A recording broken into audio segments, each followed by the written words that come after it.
Two particles of mass m are moving in horizontal circle with same angular speed. If both strings are of same length, then the ratio of tension in string T1 by T2 is, we have four options. So this is mass m1, here also same mass m1. So m1 equal to m1, which is equal to m. Now this distance is, we assume this to be L. Here again L. So total distance will be 2L. So now we will see some basics. Centripetal force is equal to mv square by r. So the restoring force will be the tension.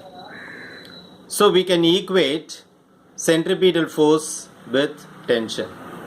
And we know that v is equal to r omega. V is the linear velocity, omega is the angular velocity.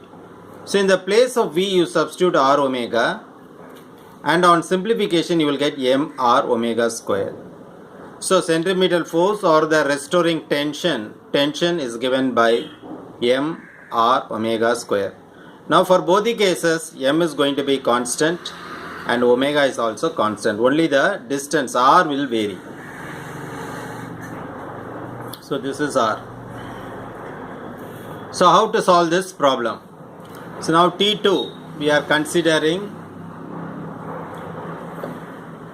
second, that is m, the distance will be 2L into omega square, because I already just now I told you. So this will be L and this will be L. So totally it will be 2L.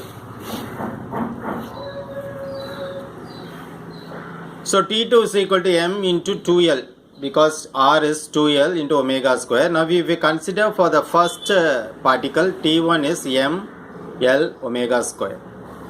Now we are considering T1 difference T2, which is equal to m L omega square, or more precisely if you take the magnitude, T1 minus T2 will also give you the same answer, m L omega square. Okay. Now we want to find the ratio now. T1 minus T2 divided by T2, you just substitute these two values. T1 minus T2 will give you ml omega square divided by T2 is m 2L omega square.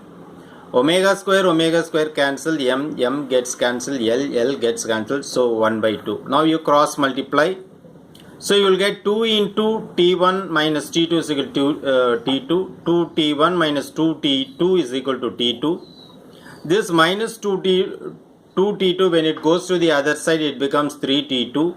So the final ratio of T1 by T2 is equal to 3 by 2. So the correct answer is T1 by T2 is equal to 3 by 2. This is the right answer. So option 1 is the correct answer. Hope you have understood this problem. Thank you.